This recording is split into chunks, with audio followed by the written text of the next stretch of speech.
기침 하나 때문에 몇 달씩 밤마다 깨고 가래가 목에 붙어 있어 답답해서 힘들어 하시는 분들을 그동안 너무 많이 봐왔습니다. 특히 가을 겨울이 되면 더욱 심해져서 하루 종일 기침 때문에 말을 제대로 못 하시거나 밤에 가래 때문에 자다가 깨서 잠을 설치는 분들이 정말 많으시더라고요. 그래서 저는 더는 그냥 두고 볼 수 없다는 마음으로 오늘 이야기를 준비했습니다. 저는 30년간 호흡기 기능과 자연 식재료를 연구해온 박사 최아람입니다. 대학에서 식물성 양리 성분을 연구하면서 특히 기침과 가래 완화에 도움되는 전통 식재료들의 효능을 깊이 있게 분석해왔습니다. 그 과정에서 정말 놀라운 걸 발견했는데요. 작은 음식 하나만 바꿔도 가래가 훨씬 잘 떨어지고 기침이 눈에 띄게 줄어드는 경우를 숱하게 봐왔습니다. 많은 분들이 기침이 나면 병원에서 처방받은 약만 드시거나 아니면 그냥 참고 견디시는 경우가 많은데요. 사실 우리 주변에 있는 아주 일상적인 식재료들로도 충분히 개선할 수 있는 부분이 많습니다. 특히 가래가 끈끈하게 달라붙어서 떨어지지 않거나 마른 기침이 계속 반복되는 경우에는 더욱 그렇습니다. 오늘은 그 중에서도 실생활에서 가장 효과가 뚜렷했던 3가지 핵심 식재료와 그 활용법을 정리해드리려 합니다. 이 방법들은 제가 연구실에서만 확인한 게 아니라 실제로 많은 분들이 집에서 직접 실천해보시고 효과를 경험하신 내용들입니다. 단순히 이론만 말씀드리는 게 아니라 바로 오늘부터 실천하실 수 있는 구체적이고 현실적인 방법들로만 구성했습니다.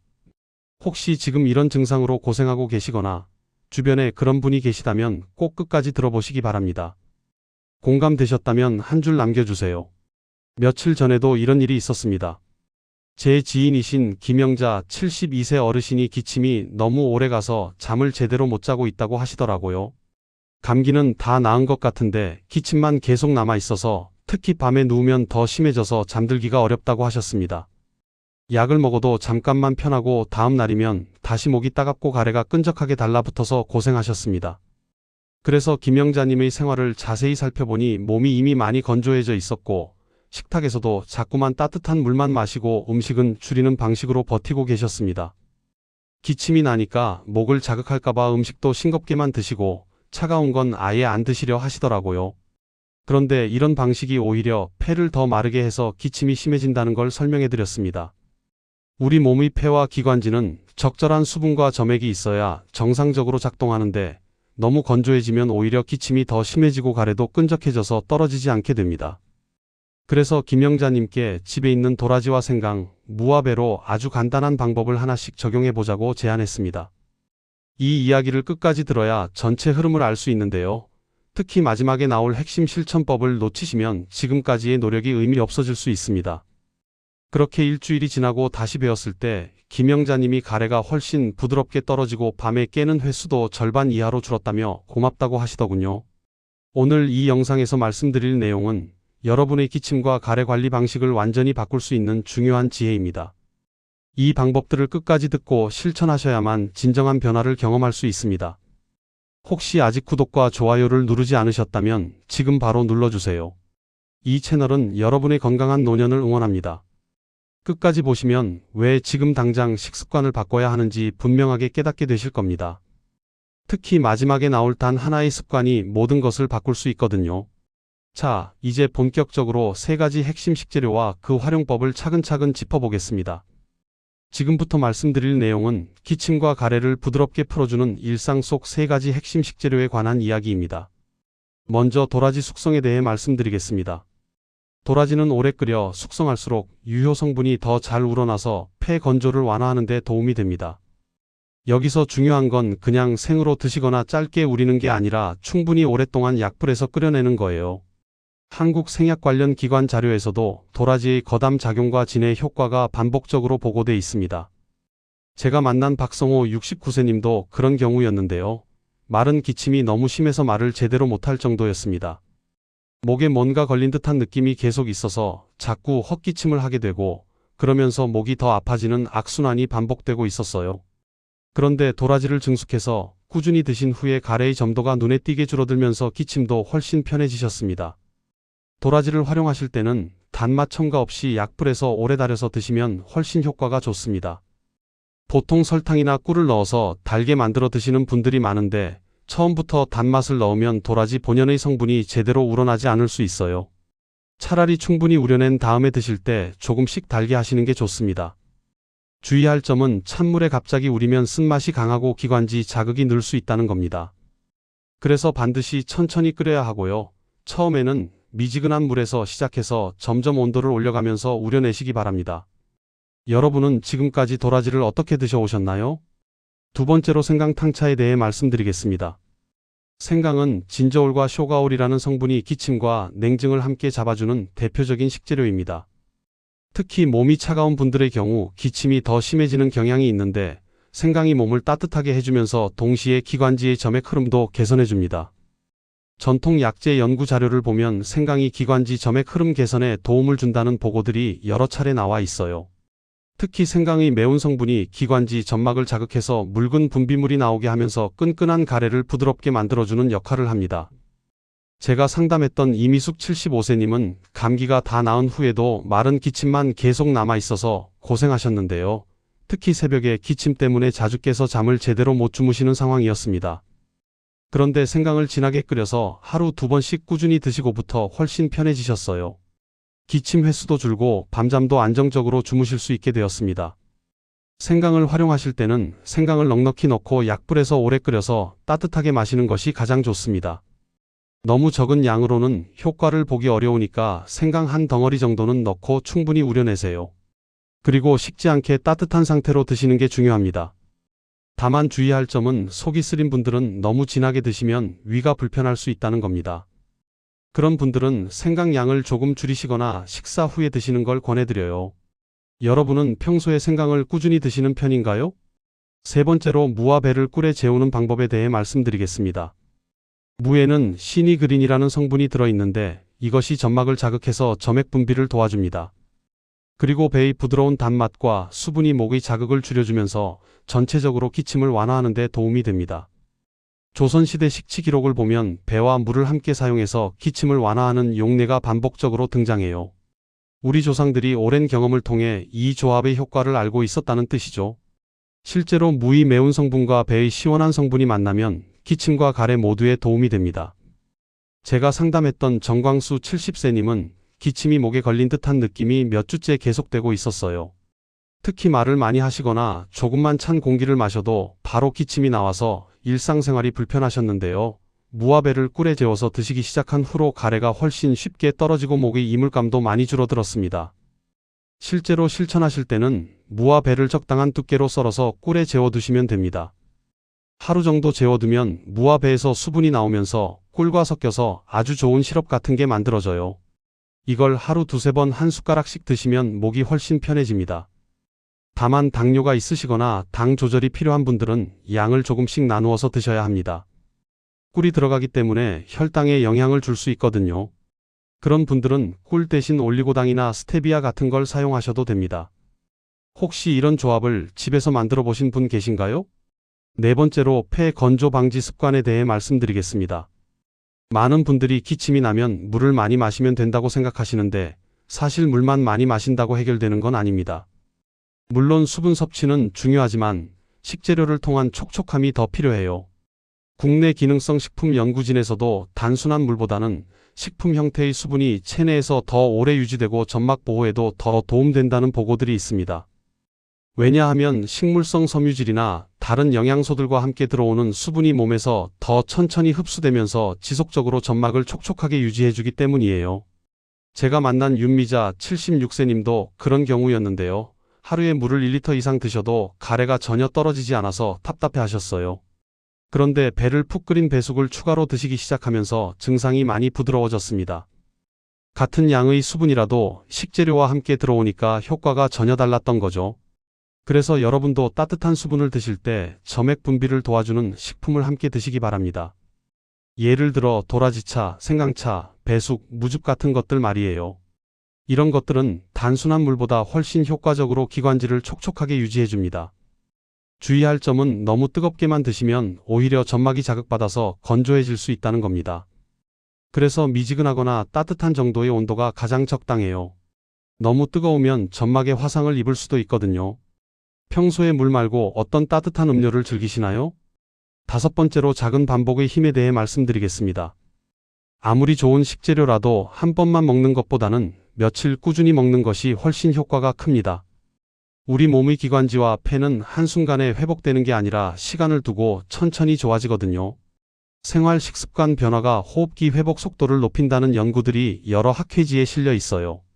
특히 꾸준한 식이요법이 일시적인 약물 치료보다 장기적으로는 더 안전하고 효과적이라는 보고들이 많습니다. 몸이 서서히 좋아지는 방향으로 적응해가면서 자연스럽게 회복되는 거죠. 제가 상담했던 장원석 68세님은 정말 놀라운 경험을 하셨는데요. 처음에는 반신반의하면서 도라지와 생강을 드시기 시작했다가 딱 일주일만 꾸준히 드셨는데 기침의 강도가 절반 이하로 줄어들었습니다. 특히 밤에 잠들 때 기침 때문에 힘들어 하시던 게 많이 개선되셨어요. 실천하실 때는 하루 2번 부담 없는 양으로 반복해 보세요. 너무 많은 양을 한꺼번에 드시려고 하면 부담스럽고 오래 지속하기 어려워요. 차라리 적은 양이라도 꾸준히 하는 게 훨씬 좋습니다. 아침에 1번, 저녁에 1번 정도면 충분해요.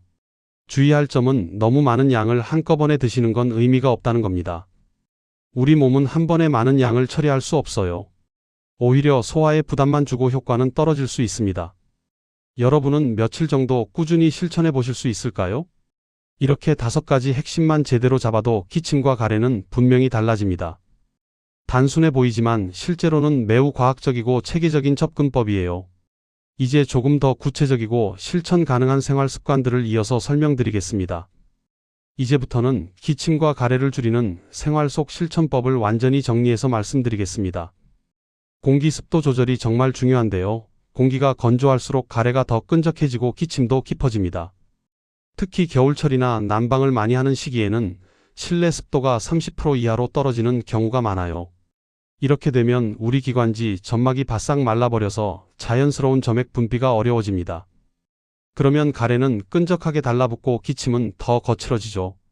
하지만 습도를 과하게 높이면 곰팡이나 세균이 번식할 수 있으니까 적정선을 지키는 게 중요해요. 보통 50에서 60% 정도가 가장 적당합니다. 너무 복잡하게 생각하지 마시고 미지근한 물 1컵을 잠자리 근처에 두는 것만으로도 상당한 도움이 됩니다. 물이 자연스럽게 증발하면서 주변 공기를 촉촉하게 만들어주거든요. 집 안 공기가 요즘 많이 건조하지 않으신가요? 따뜻한 흡기 습관도 중요합니다. 찬 공기가 직접 기관지로 들어가면 점막을 자극해서 기침을 더 유발하게 됩니다. 특히 아침에 일어나서 바로 찬 공기를 마시거나 외출했을 때 급격한 온도 차이를 경험하면 기침이 갑자기 심해지는 경우가 많아요. 이건 기관지가 찬 공기에 반응해서 수축하면서 생기는 현상입니다. 그렇다고 너무 뜨거운 공기를 흡입하는 것도 좋지 않아요. 뜨거운 수증기나 사우나 같은 곳에서 너무 뜨거운 공기를 마시면 오히려 점막에 손상을 줄 수 있습니다. 그래서 적당히 따뜻한 정도가 가장 좋고요. 외출하실 때는 마스크를 착용하셔서 찬 공기가 직접 들어오는 걸 한번 걸러주시면 도움이 됩니다. 외출할 때 목이 자주 따갑지 않으신가요? 밤 늦은 식사를 줄이는 것도 매우 중요합니다. 위에 음식이 남아있으면 누워있을 때 역류성 자극이 일어날 수 있어요. 위산이나 소화되지 않은 음식물이 식도로 올라오면서 기관지 쪽까지 자극하게 되면 특히 밤에 기침이 더 심해집니다. 많은 분들이 낮에는 괜찮다가 밤에만 기침이 심해진다고 하시는데 이런 경우가 바로 그런 상황이에요. 그렇다고 갑자기 굶는 것은 오히려 좋지 않습니다. 영양 부족으로 면역력이 떨어질 수 있거든요. 대신 잠들기 2-3시간 전에는 속을 가볍게 비워두시는 게 좋아요. 저녁 식사를 조금 일찍 하시거나 늦게 드실 때는 양을 줄여서 가볍게 드시기 바랍니다. 여러분은 보통 저녁 식사를 몇 시쯤 하시나요? 가벼운 체온 유지도 신경 써야 할 부분입니다. 몸이 차가우면 기관지 반응이 더 예민해집니다. 특히 냉한 체질이신 분들은 작은 자극에도 기침이 쉽게 나오는 경향이 있어요. 몸이 차가우면 혈액순환이 잘 안 되고 그러면 기관지, 점막의 영양 공급도 제대로 안 되면서 회복이 늦어집니다. 하지만 너무 두꺼운 옷을 여러 겹 입으면 땀이 나고 그 땀이 차갑게 식으면서 오히려 몸을 더 차갑게 만들 수 있어요. 그래서 얇은 겹옷으로 체온을 일정하게 유지하는 게 가장 좋습니다. 옷을 입었다 벗었다 하면서 체온 조절을 쉽게 할 수 있도록 준비하시는 게 좋아요. 어깨나 목이 자주 차갑게 느껴지시나요? 낮 시간에 미지근한 수분을 꾸준히 공급하는 것도 중요합니다. 찬물보다는 미지근한 온도의 물이 점액의 흐름을 자연스럽게 도와줍니다. 너무 차가운 물을 마시면 기관지가 수축하면서 오히려 가래가 더 끈적해질 수 있어요. 반대로 너무 뜨거운 물은 점막을 자극할 수 있고요. 미지근한 온도가 가장 적당한데 체온과 비슷하거나 조금 따뜻한 정도면 됩니다. 이런 온도의 물을 마시면 기관지 점막이 부드러워지면서 가래도 더 쉽게 떨어지고 기침도 줄어들어요. 하지만 단숨에 많은 양을 마시면 속이 불편할 수 있으니까 한두 시간마다 작은 컵으로 나눠서 마시시는 게 좋습니다. 하루에 물을 몇 잔 정도 드시나요? 목과 가슴 보온에도 신경 쓰셔야 해요. 목 부분이 차가우면 기관지로 가는 혈액순환이 나빠져서 기침이 더 심해질 수 있거든요. 특히 잠들 때는 목 부분이 시원하지 않게 가볍게 덮어주시는 게 좋습니다. 목도리나 얇은 스카프 같은 걸 활용하셔도 되고요. 가슴 부위도 마찬가지예요. 가슴이 차가우면 폐 기능이 떨어지면서 가래가 더 끈적해지고 기침도 자주 나옵니다. 그렇다고 너무 답답하게 감쌀 필요는 없고 적당히 따뜻하게 유지만 해주시면 됩니다. 식사할 때 온도에도 주의하셔야 해요. 너무 뜨거운 음식이나 너무 찬 음식 모두 기관지에 자극을 줄 수 있습니다. 특히 얼음이 들어간 차가운 음료나 아이스크림 같은 건 가래를 더 끈적하게 만들 수 있어요. 반대로 너무 뜨거운 국물이나 차는 점막을 자극해서 기침을 유발할 수 있고요. 적당히 따뜻한 온도의 음식을 드시는 게 가장 좋습니다. 입에 넣었을 때 살짝 따뜻하다고 느껴지는 정도면 적당해요. 이런 온도의 음식을 드시면 소화도 잘 되고 기관지에도 부담을 주지 않습니다. 마지막으로 스트레스 관리도 중요한 부분입니다. 스트레스를 많이 받으면 면역력이 떨어지면서 기침과 가래가 더 오래 갈 수 있어요. 또한 스트레스로 인한 긴장은 기관지 근육을 수축시켜서 호흡을 어렵게 만들기도 합니다. 간단한 심호흡이나 가벼운 운동, 좋아하는 음악 듣기 같은 것들로 마음을 편안하게 유지하시는 게 도움이 됩니다. 몸과 마음이 편안해야 기관지도 자연스럽게 회복될 수 있거든요. 이제 오늘 말씀드린 모든 내용을 정리해서 마무리해드리겠습니다. 오늘은 기침과 가래를 오래 끌고 가게 만드는 잘못된 상식과 그 반대로 몸을 편하게 해주는 올바른 관리법을 차근히 살펴봤습니다. 많은 분들이 기침이 나면 무조건 말리려고 하고 음식은 덜 먹고 뜨거운 물만 계속 마시려고 하시는데 사실 이런 방식이 오히려 문제를 더 키우는 경우가 많습니다. 잘못 관리하면 어떻게 될까요? 폐가 점점 더 말라가면서 가래는 더욱 끈덕해집니다. 기침은 더 거칠어지고 자주 나오게 되죠. 밤에는 가래 때문에 자꾸 깨게 되고 낮에는 기침 때문에 말하기도 어려워집니다.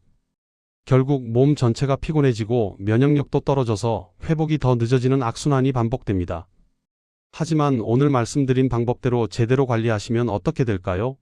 도라지를 충분히 숙성해서 드시고 생강을 진하게 끓여 따뜻하게 마시며 무와 배를 꿀에 재워서 꾸준히 드시는 이런 아주 단순하고 자연스러운 식습관만 실천해도 변화를 경험하실 수 있습니다. 기침은 점점 부드러워지고 가래는 훨씬 쉽게 떨어집니다. 목의 따가움과 이물감이 줄어들면서 말하기도 편해지죠. 밤잠도 안정적으로 주무실 수 있게 되고 전체적으로 몸의 컨디션이 좋아집니다. 무엇보다 자연스럽고 안전한 방법이기 때문에 부작용 걱정 없이 장기간 실천하실 수 있어요. 여기서 중요한 건 이런 변화가 하루 이틀 만에 일어나는 게 아니라는 점입니다. 우리 몸의 기관지와 폐는 시간을 두고 천천히 회복되거든요. 그래서 꾸준함이 가장 중요해요. 일주일, 2주일 꾸준히 실천하시다 보면 분명히 차이를 느끼실 수 있을 겁니다. 오늘 당장 실천하실 수 있는 단 하나를 고르라면 저는 생강을 약불에서 진하게 끓여서 하루 2번 따뜻하게 마셔보시라고 권해드리고 싶습니다. 생강은 구하기도 쉽고 만들기도 간단하면서 효과는 확실하거든요. 아침에 1컵, 저녁에 1컵씩 마시시면 됩니다. 생강을 끓이실 때는 생강 한 덩어리 정도를 얇게 썰어서 물에 넣고 약불에서 15분 이상 끓이세요. 물이 노란빛이 돌고 생강 향이 진하게 날 때까지 충분히 우려내는 게 중요해요. 너무 뜨겁지 않게 식혀서 마시시되 차갑게는 마시지 마세요. 만약 속이 쓰린 편이시라면 생강 양을 조금 줄이시거나 식사 후에 드시기 바랍니다. 그리고 꿀을 조금 넣어서 드셔도 좋고요. 이렇게 일주일만 꾸준히 해보시면 분명히 차이를 느끼실 수 있을 겁니다. 물론 생강차와 함께 오늘 말씀드린 다른 방법들도 함께 실천하시면 더 좋겠지만 한 번에 모든 걸 다 하려고 하면 부담스러울 수 있어요. 그래서 먼저 생강차부터 시작해 보시고 익숙해지시면 하나씩 추가해 나가시기 바랍니다. 도라지 숙성도 여유가 되실 때 해보시고 무와 배를 꿀에 재우는 것도 틈날 때 준비해 보세요. 중요한 건 완벽하게 하려고 하지 마시고 부담 없이 꾸준히 하시는 거예요. 작은 변화가 모여서 큰 개선으로 이어집니다. 습도 조절이나 체온 관리 같은 생활 습관들도 조금씩 신경 써보시고요. 특히 밤에 주무실 때 목 부분이 차갑지 않게 가볍게 덮어주시고 잠자리 근처에 물 한 컵 놓아두시는 것만으로도 상당한 도움이 될 겁니다. 다음 영상에서는 목의 건조감을 빠르게 개선하고 목소리를 맑게 유지하는 일상 습관들을 더 자세하고 깊게 다뤄보겠습니다. 특히 말을 많이 하시는 분들이나 목소리가 자주 쉬는 분들을 위한 실용적인 관리법들을 준비해 볼 예정이에요. 오늘 내용 중에서 어떤 부분이 가장 도움이 되셨는지 또는 궁금한 점이나 경험담이 있으시다면 댓글로 꼭 남겨주세요. 여러분의 소중한 경험과 의견이 다른 분들에게도 큰 도움이 될 테니까요. 여러분의 건강한 일상을 응원합니다.